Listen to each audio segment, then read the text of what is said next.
That's always our hope. Before we go on retreats, we may not know very much about the family situations. I always am praying. I don't necessarily know if the family that I'm going to be serving, are they believers? If they aren't, Lord, how can we bring the gospel? That's always our prayer. How can we be your ambassadors here? And then if they are believers, how can we encourage them in their faith? How can we help them remember how much God loves them and He's watching with them, even if it feels like it's a dark road and it's hard? We want to be how God uses us in ways that encourage people's hearts and draw them to faith or deeper faith. You're maybe sacrificing financially, but it doesn't feel like a sacrifice because it's it's like a blessing. You don't even realize it's a sacrifice. So it's beautiful.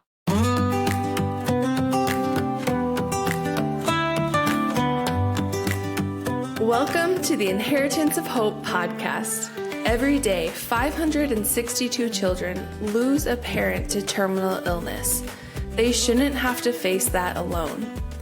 You can pretend to avoid the painful realities of illness, grief, and death, or you can deal with the real stuff in caring community. On the podcast, people in Inheritance of Hope's community share raw, personal stories of pain, trials, and the shadow of death, which are also stories of joy in terminal illness. Find more Inheritance of Hope community at inheritanceofhope.org. Hey everyone, and welcome to another episode of the Inheritance of Hope podcast. My name is Ellie, and I'm your host today. I'm joined by a very special couple that I think is just going to be a really unique lens that we really haven't covered so far on the podcast yet, and I think will resonate with a lot of you. So go ahead and introduce yourselves. We're Paul and Ellen Benson. We live in California. We just volunteer as a couple. Yes.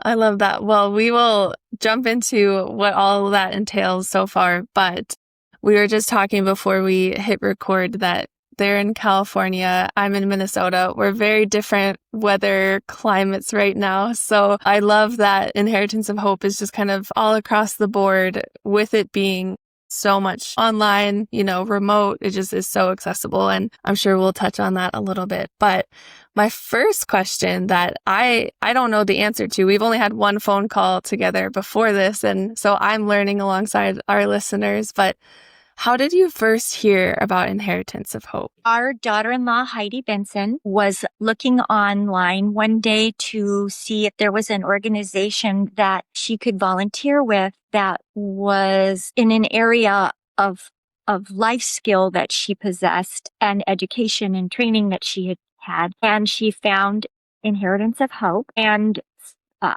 started volunteering for the organization, and her enthusiasm and explanation of how beautiful this opportunity was. She invited us to join my son as well.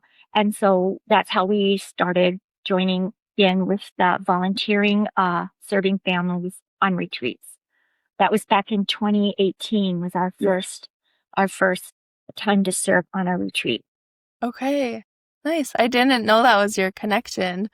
And I feel like my parents are very similar, where I started working for Inheritance of Hope, and now both of them have made legacy videos. They're donors, they're just very bought in to the idea of this and the organization and what we do. So what was it like for you both to have someone that you love this organization? What was compelling about it to you personally that made you want to start volunteering? I have often marveled at how God works in our lives, and we can't always know, and sometimes we do get to know. But an interesting thing, both my son-in-law and my daughter-in-law were children who lost their mothers as small children. And I think that I have kind of a tenderness of heart for children who are going through that. And that was also my daughter-in-law's heart as well.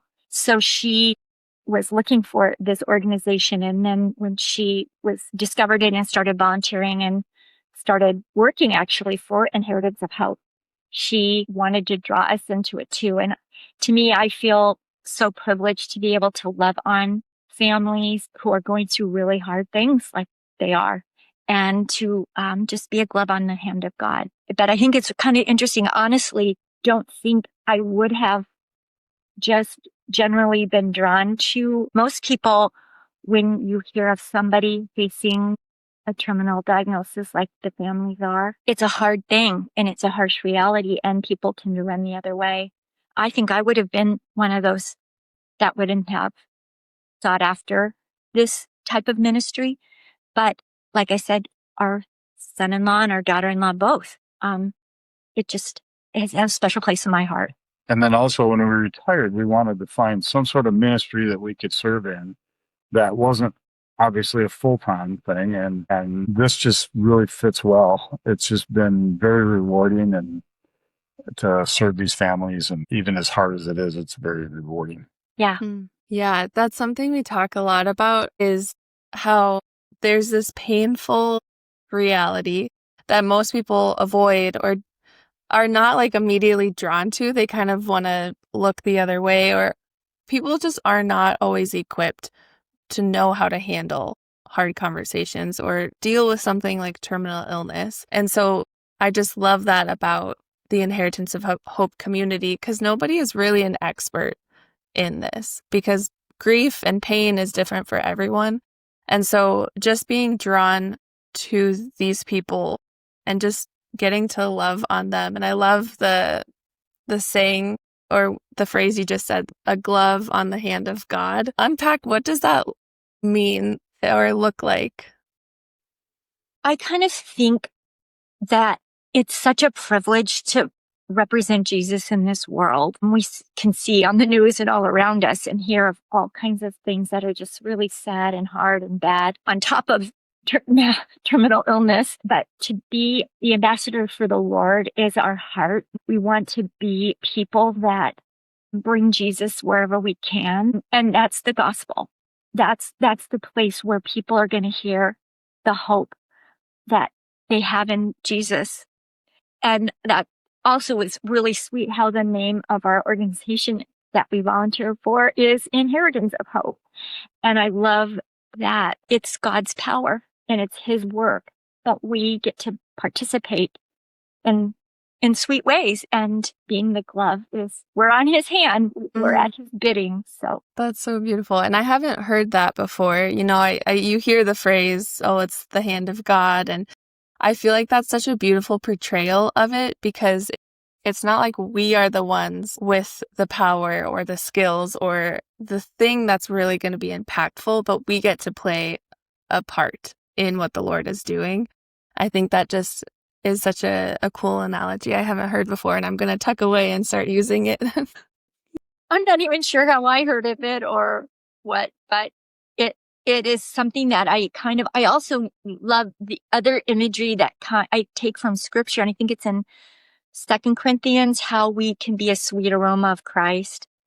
And so I also kind of have those like little ideas in my head when I'm with people, that how am I the fragrance of Christ? How am I manifesting him? Right. Yeah. And I think for that analogy, if someone has never heard of that before, I think it's just a really cool way to say, like, it should be noticeable when people are around you that you are of Jesus's family, where, you know, if someone is like burning a candle, you can smell that aroma. It's noticeable, like this is in the room. And similar when you are showing up, especially to spaces like this as a volunteer, that when people who are facing maybe some of the hardest moments of their life, they can be in a room and notice, like, oh, the Lord is here and Jesus is working here. And maybe I don't have a relationship with him, but I can see that these people do, and there's something different about them. Yes, that's always our hope. Before we go on retreats, we may not know very much about the family situations of the last several retreats. We find out when we get there a little bit. So I always am praying. I don't necessarily know if the family that I'm going to be serving, we usually have different families. He's with a different family than I'm paired with. Are they believers? If they aren't, Lord, how can we bring the gospel? That's always our prayer. How can we be your ambassadors here? And then if they are believers, how can we encourage them in their faith? How can we help them remember how much God loves them and He's watching with them, even if it feels like it's a dark road and it's hard. We want to be how God uses us in ways that encourage people's hearts and draw them to faith or deeper faith.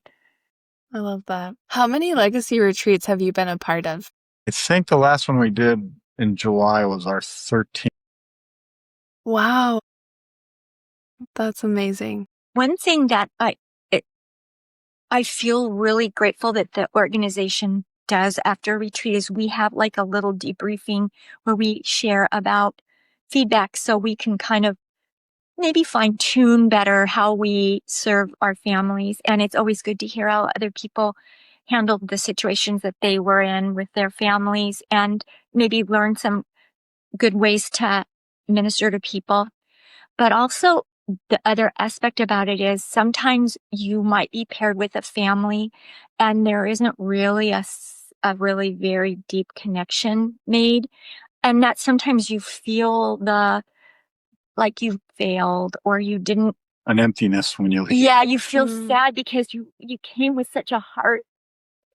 Was it what they took with them maybe? Or it didn't look like it was. And so it feels like it's sad. And sometimes you wonder, what did I do something? Did I miss saying something? Was I something that I shouldn't have been, or should have been something else? How did you want this to go, Lord? And I know we're not in charge of the outcomes. It's not on us. It's God. And who knows how many years or months or however much time goes by before, maybe what you said or did meant something. My husband has a family that, it was just remarkable. It was a Gold family that I served several years ago, and the mom had just passed away about 2 weeks before the retreat. He had 3 daughters, and one of them was not into it at all. Didn't want to come out of the hotel room, and just it wasn't the most pleasant retreat that I had served on.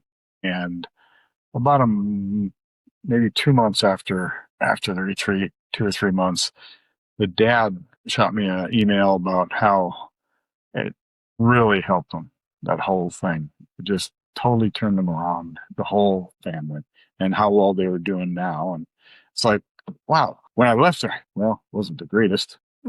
So you never know. Right. That's so good, especially when we bring our expectations into it. And not even just like, oh, what am I going to get out of this? But just this hope of like, I hope they get so much out of this and that it's meaningful for them. And then kind of having to, I don't know, change expectations or change what success looks like, because success might be like, okay, they actually came out of their hotel room and that's successful, when initially going into it's like, they're going to have the best weekend of their lives. They're going to be transformed. And actually we had someone who was a guest on this podcast, and we were sharing that with the Legacy Retreat team. And someone on that team was like, I'm kind of surprised, because they had to like either come late to the retreat or leave early. So it was very brief. They were not there for as long as everyone else. And the person was like, I didn't think they had a good time.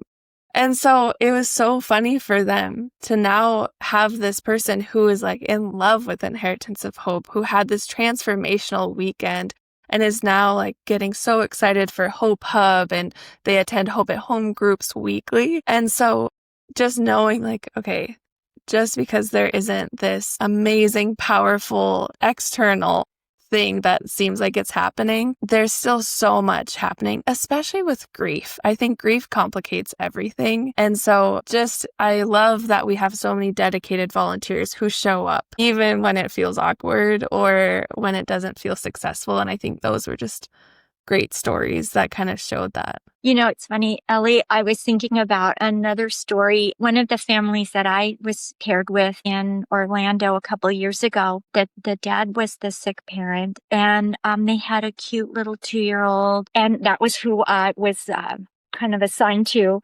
And this little boy had a vision problem. I'm not sure if it was like a wandering eye or whatnot, but he had to wear glasses, and he's just this tiny little guy with these like glasses on. So whatever his vision problem was, he wasn't able to participate in like playing with the things in the children's time. And he was sad that he wasn't with his mom and dad. And so it was hard to know how to love on him. And so since he was sad, when I mean sad, I mean he was like not consolable. Sometimes he was just so crying. So I thought maybe I would take him out for an adventure and the hallways around where we were meeting in our room. And there was a stairway that was kind of like grand. It had 2 sides up and on one side and on the other side. And this little boy just loved the stairs. And so for like the entire, I think it's, what is it, like a 2-hour session, he and I were going up and down and up and down. It was adorable. But do you know what? This is the amazing thing of it. I think it helped his hand and eye coordination, because his mom told me that afterwards it was like he was doing better with like spatial things. And I thought, well, maybe like working on his step, learning how to take a step and getting that to work with his eyes and his feet was just what he needed. So you never know what you're going to get when you serve. You might just be the person who walks the stairs with a cutie that just needs that physical way of experiencing something. So it was great. Yeah. Talk about reorienting what a successful afternoon session looks like. It's not like playing with other kids. It's going up and down stairs. Yeah, it was. It was so cute. That's so sweet. And have you been a part of any other roles at Inheritance of Hope or involved in any other ways outside of the retreats? Not officially yet. We're trying to get a Hope, whatever they call them, hub going here in Southern California near us. We've already cleared it with our church. We can hold it there and that, but I think they're just waiting for enough families. Yeah, we have a lot of friends that are willing to volunteer. I think we're good on the volunteer list, but it's just families that we met with back in August. There was a little meet and greet and ice cream social, and a beautiful lady came with her children.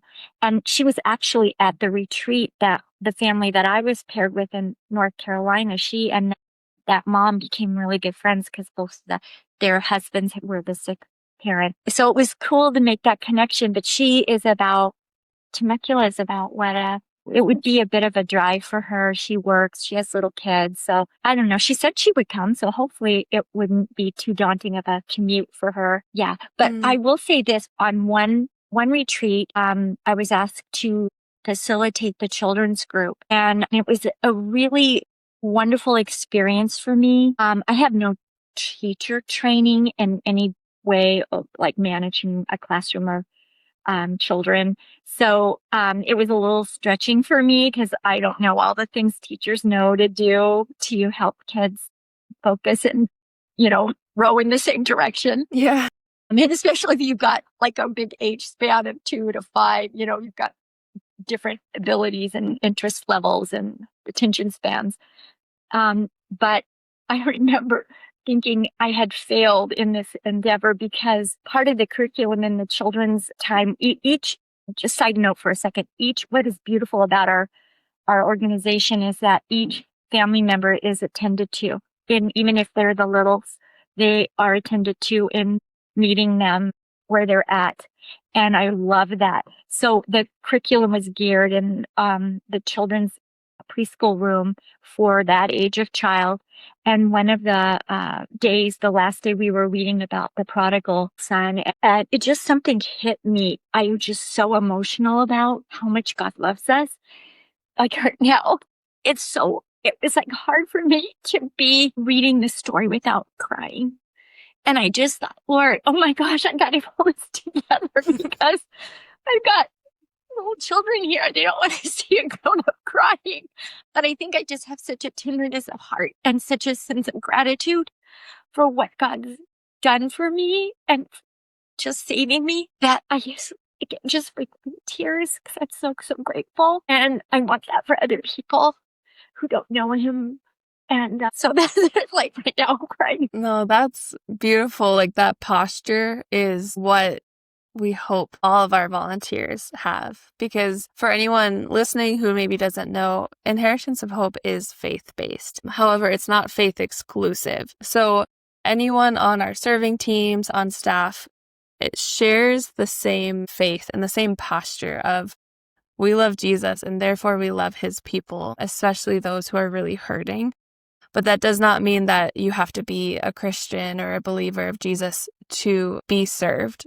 So yeah, we get a lot of people from different backgrounds, and it's not like, we're shoving the gospel down your throat. You have to like do an altar call by the time you leave the retreat. But I think the posture is so loving and empathetic. And that's because we love Jesus, and he models that for us of how he engages with the sick and the hurting. And so for you to get tearful over a story that you're telling these children is so beautiful and such a movement of, your heart, and you love because he loves. And so I feel like that's an exemplary demonstration of what that tension looks like of being a faith-based nonprofit, but not faith exclusive to those we serve. Yeah, especially wonderful to be able to look like Jesus to the world who has no idea of him. And maybe that will be something that will help them take a step towards the Lord. And it may not, but it is wonderful to love on people. I had a Hindu and Muslim family. But at the end of our retreats, we always give a gift. I won't talk about that too much in case that is giving too much away. But I was like praying so much, Lord, how do I share what I want to tell them? I think God just gives you those words in those moments. So you just have to trust him in those ways. It might be different in each instance of how you are loving on people and just specific to who they are. I remember we were going, taking our family to Disney World.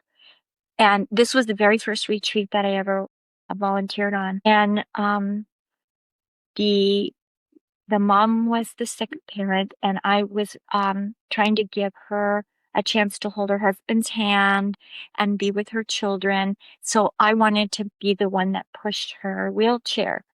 And we had to go up this really tall ramp. And I just was like, I just told him, no, it's my, you guys get to, your date. You're having a date.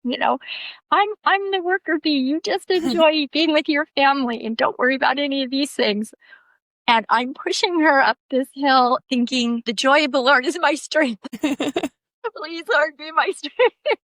Help me get up this hill with her. I had all the backpacks, all the stuff. Yeah. It was a lot, but it was beautiful. And I think that's such a privilege to, I love that I could serve that way. And anything that is a blessing to somebody and it costs me something, it's beautiful.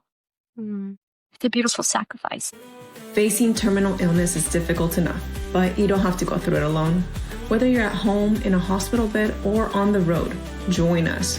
We are a community of people that get it. Find the connection, support, and hope you deserve. Because when you don't know where to turn, you can always find hope at home. So don't waste another second. Sign up today. Hope is waiting for you at inheritanceofhope.org. Yeah, sacrifice is the word that came to mind too, because if you think about it, all these families are sacrificing so much day in and day out. I mean, just hearing what, the diagnosed parent has to sacrifice and has to give up on these dreams and how they used to operate, and the caregiver sacrificing so much to be there for their person, and the kids having to kind of sacrifice a bit of their childhood. And so, yeah, it does feel like an absolute joy to step in and say, hey, let's just take that burden and share it. This, even if it's just for this weekend, or like Hope Hub, if this monthly get together, you don't have to carry those burdens alone. We're like here. And in fact, like, step away. We want it fully on our shoulders so that you can kind of just experience a normal date night or a normal playtime when you can go up and down the stairs as this 2-year-old kid. Like, we want to sacrifice, and it's a joy to do that. Yeah. Ellie, can I tell you another story? Yeah. I'm thinking in terms of like people who might be listening and not having really an understanding of what, like what would they need to know or do or be before they come. And I have a couple things to say about that. As I said, our daughter-in-law was how we got connected with Inheritance of Hope. And the first connection she made was obviously with her husband, our son. And he didn't, so on his preparation for his first time to serve, I asked Heidi, what do I need to do? How can I prepare? And she said, well, maybe bring a backpack, put in like a few things that you think you might need, something maybe if you're with the kids, something, whatever to entertain them if you're standing in line, whatever. She wasn't specific. She just said, a few things. So he brought his backpack and he comes to the retreat, and the family he's given, I think they were in New York. And so, they set out on their day, of adventure. And, the mom says, oh, it's cold. I wish I would have remembered my sweater, but we have to walk all the way back. And he says, oh, that's okay. I've got a sweatshirt in my backpack. Do you want to wear it? Oh yeah, that'd be great. And then a little while later, oh, wow, I'm so thirsty. It's like, we should have thought to bring water. Oh, wait a minute. I got some water right here. Yeah. And then they were in this line that was forever, it seemed. And the kids were getting a little restless and hungry. And she's like, oh, I wish the mom and dad were like, oh, I wish we would have thought. And Brian goes, I have some stuff. So he brought out, I don't know if it was cards or some kind of something gadget for them to play with and a snack. I mean, like, he didn't know what he was going to Then need. it became his magic backpack. But they said, Brian in his magic backpack. Yeah. Got everything we needed. Everything. Wow. And that, when Brian told me that story for us on our very first time, that was like, so like, I did just what he did. I just thought, I'm pray, Lord, what do you want me to put in this backpack for our sweet family? I'll just put in what I think you want us to have. And it was beautiful to see how God uses you in situations. One more thing, if I could say, I love the 2 books that they had us read before we had our serve. Mhm. First, of course, Kristen's book is so precious, and oh my gosh, it's like I keep reading it over and over because I do the Just Show Up book club every time. And this is the time of year we always do consider it pure joy. We reread her story. I love her story. It's heartbreaking but beautiful. Mhm. And then this other book, which I refer to so much in all kinds of ways, not just serving an Inheritance of Hope, but just in all kinds of life situations. This book is titled Don't Sing Songs to a Heavy Heart, and it's how to relate to those who are suffering. That if you read the book, it like comes, each chapter has something. The author is himself coming from a place of suffering with his wife's illness and all that he experienced in that road with her. But each chapter was sort of detailing people well-meaning might say this or do this, but on not understanding how that might feel on the other side of it to the person they're saying it to. And almost every single chapter, I'm like, oh, I did that, and I did that, and that, and that, and that. Oh, gee, all the things I thought I was doing to like be sweet to someone, actually, you step out of it and see it. Oh, how that could have felt not that way. And so glad that I read that book, and that really helped me.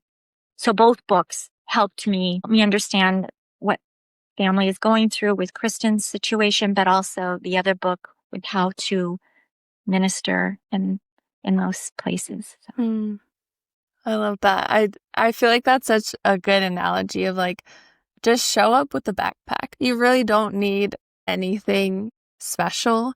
And I hear that a lot. And actually, that's one of the main reasons I wanted you both on, is because you're a little bit removed from like the niche population we serve, or just you're involved in Inheritance of Hope, but it's not like you are a diagnosed parent or the caregiver. Or so I know a lot of people probably hear about Inheritance of Hope, maybe even listen to this podcast and are like, that's great, but like, I don't know anyone in that situation. I'm not in that situation. So I'm just going to kind of hang out over here. I don't really know. I don't have anything special to give or how to show up with it. And it reminds me of a story that I heard from one of the Hope Hub gatherings. I can't remember which city it was meeting in, but someone just showed up, a guy showed up, and he was serving and just talking sports with a teenage kid. And it just seemed like a normal conversation, nothing special, no prep work needed, you know? And then the teenage boy was like, I haven't had anyone to talk sports with since my dad died. And I think everyone on staff was just so struck by that story, because we all feel like, okay, what really do I have to give? I'm not special with like knowing, I know I'm going to say the wrong things, and I'm going to show up probably with the wrong posture, and I don't know. It's like, you can just show up and like have a backpack with a sweater in it, or you can just show up and talk about sports. And it reminds me of the passage in the Bible that talks about we're one body, many parts. And not all of us need to be like a trained counselor who knows everything to say. Not all of us need to have like the deep pockets and like give $1 million to this, but we can show up with what we do have, what comes naturally to us. And I think you both demonstrate that really well. And I wanted people to hear your voices and your stories of like just showing up to this is life-changing for people, you know? Yeah, it is. You know, it's interesting. You said something that I hadn't actually thought about in a while. Yes, we are not a family that has gone through the loss of a parent, but it's interesting. It triggered something in my mind just now. When I was a little girl, my grandparents lived with us because my grandfather was terminally ill.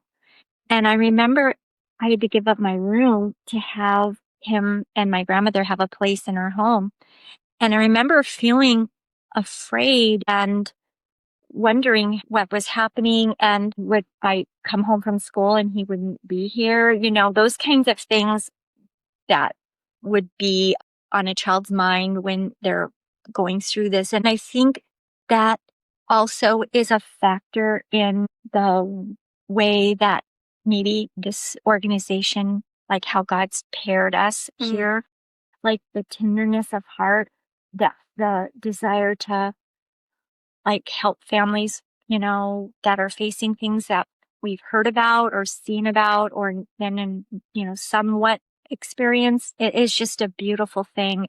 But I always want to emphasize, I feel like in every situation, all that I bring is still weak. It's still weak, but it's a platform for God's strength. It's always how He's going to make it be beautiful, and it's going to showcase Him. Several years ago, I had, when they were still telling us our family before we got there, so you could kind of remember their names and faces and stuff. I had teenagers, and I'd never dealt with teenagers, you know, on that level, you know, for this. And I've always had like primary kids, younger kids, and they're easy to entertain. They like dad jokes. Yeah. So I thought, how am I going to do this? So I went up and I talked to one of our youth pastors at church, and I said, what do I do? Mm-hmm. And I was advised to, first thing you ask me, a little bit, you say, what's your favorite music? And that tells you a lot about the person right there. Well, great advice. And that's what I did. Yeah, asking questions is really good. When you're trying to relate to someone, giving them a chance to share whatever they feel like they want to share. Yeah. Another story that came to mind, I don't know if you remembered this one, Paul, but this last retreat, he was paired with even older aged young adults. I would say, were they high school? They were college? They're old teenagers. Okay. Yeah. And it you want to tell the story? I don't want to. Well, I'm thinking, what are we gonna have in common here? And it turned out that the one kid was already working as a diesel mechanic, and I used to be a diesel mechanic. So I mean, we had that in common, and Yeah, you couldn't have known that. We didn't Yeah. know that. It was like, and neither did Kara or Olivia, whoever is the person that's prayerfully signing volunteers to the family. You do what you can, but it was beautiful. And this same retreat that Paul had that wonderful experience was a retreat that we had prayed beforehand about a specific way of ministering to someone. And we didn't know who, and we didn't know where or when or how, but we had prayed about something that we wanted to do. And my family arrived late to the retreat because of a problem. They had several problems. And when I went out to greet them when they arrived, they said, "Oh, I'm sorry. We were late because," and they shared why. And all of a sudden I realized this is the family that we're supposed to minister to. This is who you brought. And I wouldn't have known that either. There was no way in advance that either of us could have known their circumstance, because it was just of the Lord. It was beautiful to see how he worked. Yeah. And that's why I loved the glove on the hand of God saying, because it just emphasizes, like we aren't the ones who need to control everything or have everything figured out. Like if we're just willing to be kind of an accessory or an add-on to this beautiful story, like the Lord will draw those connections. He will create these beautiful stories, whether you feel like you're equipped or not. And I remember when I first asked if you both would want to be on this podcast as guests, I think both of you kind of had the same, like, well, why us? Why me? Kind of thing. And so what would you say to people who are listening who feel like, why me? What would I have to give? Like, what would you say to prompt them to get involved with Inheritance of Hope? And if maybe they're not ready for that, to just like give generously, or just generally giving of resources if they feel like they're still not propelled to do so. Well, first of all, I think that financially it's a very well-run organization. I don't think there's a lot of waste, if any waste, Mm-hmm. but I just think that I like to see so much go to serving the families, so much of my dollar. So that's one aspect to give. That's a really well-run organization. And two, I like to look at that glove that she talks about. It's a white glove, a white linen glove, and you're cleaning up the messes. That glove gets messy, but you know what? It washes. I love that. For me, like I said earlier, I think I might have run the other way because it's a harsh reality.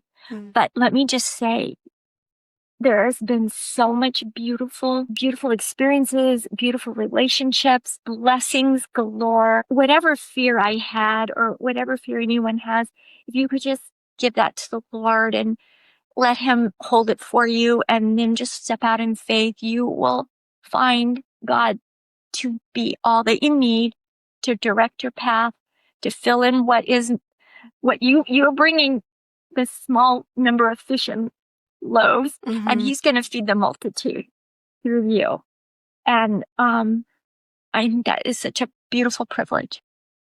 But the results at the end of a retreat are so much greater than what you sacrificed. Yeah. We call it Jaro. Well, Joy and sorrow. Yeah, but it's beautiful. I don't know if that even communicates the right essence of what I'm saying. I'll use this as an example. If you have ever played tennis, if you hit the ball in the right place on the racket, it's called the sweet spot. And when you hit the ball and you connect in the sweet spot and the ball soars, you can tell. It's just like, And I'm not talking about outcomes. I'm talking about the feeling of being in the sweet spot where God has you to serve. trusting him for outcomes, but you feel such a sense of elation. It doesn't even feel like sacrifice. I don't know if that it makes sense, but you're maybe sacrificing financially, but it doesn't feel like a sacrifice because it's like a blessing. You don't even realize it's a sacrifice. So it's beautiful. Yeah. Yeah, I've heard people on staff talk about retreats. Like, you will never get worse sleep in your life. You will never feel more exhausted, more tired, and you will never feel as fulfilled and like joy filled and just excited than you will on a retreat. Like, you're not going to get good sleep. You're going to feel so tired. You're going to need a lot of caffeine to keep going. And you will leave feeling like more full than ever before. And I think, like you said, whether it's sacrificing your strength, pushing a wheelchair up a big hill, but then feeling like that couple got to hold hands that whole time, or giving generously is like, yeah, that takes stuff out of your bank account, but look what it's actually giving to families facing some of the worst moments of their life. You know, just knowing that we can give of our resources to make sure that families facing the unimaginable can have that burden lifted a little bit off of their shoulders. Like, you can't put a price tag on it. Even if a certain amount of money leaves your bank account, like, you can't put a price on it. One other thing that is a telltale sign of a well-run event is how many of the volunteers that come back that were served families. You know, the kids from a family, surviving spouse, whatever, they come back to serve because they saw such a value in it. Yeah, I can't tell you how many people are either donors or volunteers who were previous family serves, because it's like people sacrificed so that we could experience that. And now it doesn't feel like a sacrifice, but I'm going to do this so that other people can experience it as well. And yeah, that's, again, you can't really put a price tag on it, but if someone had such a good experience and wants to come back and offer it to more people, like, that's such a good metric of success. Yeah. Well, I hope that if you're listening to this, you're feeling your heart stir a little bit. And just, if you have any questions at all, you can reach out. Our email address is podcast@inheritanceofhope.org. Also, I know, Paul, you mentioned like some of the nitty-gritty numbers and like the percentage that goes directly to families. If you're at all interested in any of the financial statements or some of those nitty-gritty details, reach out. We have all of that on hand and we can talk about that. Or reach out if you want to get plugged in and serve and be a part of this, because obviously Paul and Ellen are great examples of what it looks like to be a part of the Inheritance of Hope community and family as volunteers and donors and just people who love people well. So if you are listening, I hope you feel prompted to do the same and go to the Inheritance of Hope website or email me at podcast@inheritanceofhope.org, and we will get you plugged in, because there's room for you at the table and we need you. So I hope you feel prompted. Do it. Yes. Just do it. Do it. Isn't that a Nike? Yeah. Yes. Well, we end every podcast episode asking whose legacy has impacted you, whether in the way that they lived or in their death. Like, who are you carrying with you as you go through this life? I would say my grandmother. Growing up, I remember noticing that she started her day with her devotions. And I grew up in a wonderful family, but that wasn't the rhythm of our family, wasn't that. But my grandmother lived with us. And I remember thinking that was kind of sweet. And then I did not come to Christ until I was an adult. And I look back and I see the hymns that she sang and as she held me when I was a little child and if I was afraid or something. And I remember thinking, I love her expression of Christ. Didn't know that's what it was at the time, but that was beautiful to me. And it was how I wanted to love people and look like Jesus. And I did just appreciate her life in that way. For myself, my parents were very strong Christians. And so in doing so, they drugged me a lot. I got drugged to church on Sunday, drugged to church on Sunday night, and drugged to church on Wednesday. So it was a legacy in our family. All my siblings were Christians. I think all my cousins are. It was just quite a legacy for our family, and never have any regrets there. Mm. Yeah. And Paul is the reason I came to Christ. So, Wow. so good job. I love that. For both of those, it feels like the analogy we brought up earlier is like being the aroma of Christ, and how you both had people in your life who were that for you. And now you've like passed that on and are so clearly just living out that so that it's noticeable when you're in the room. Like, yeah, the Lord is here and Jesus is working in your lives. Well, this was so nice. I feel like we could keep chatting for a long time, but for the sake of your day and brevity for people listening to this episode, we'll conclude it. But thank you so much, Paul and Ellen. I really am just so touched by your posture towards life, but especially in how you're involved with Inheritance of Hope. And I really hope people are inspired by what you shared today. So thank you. Pleasure.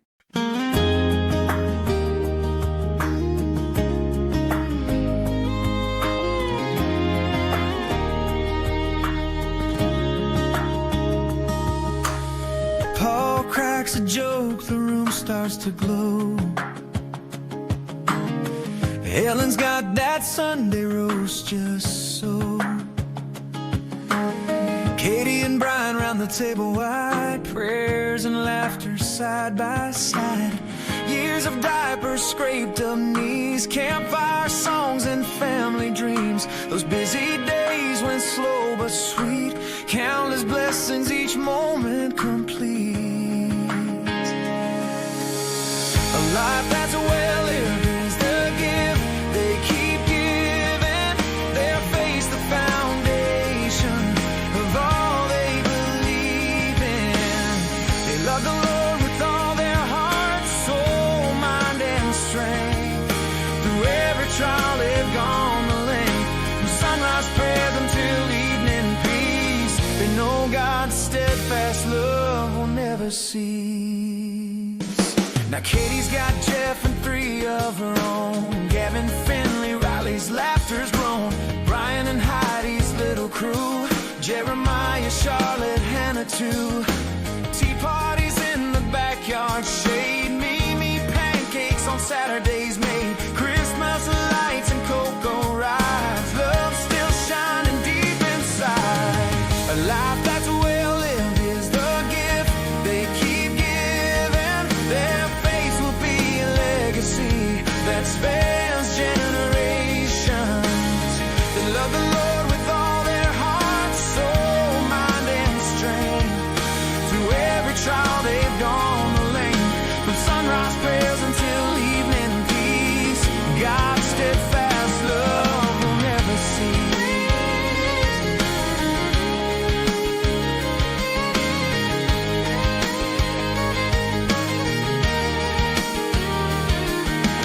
Seasons change, but faith holds fast. Roots grown and truth are built to last. Through every joy, through every pain, they found their home in Jesus' name.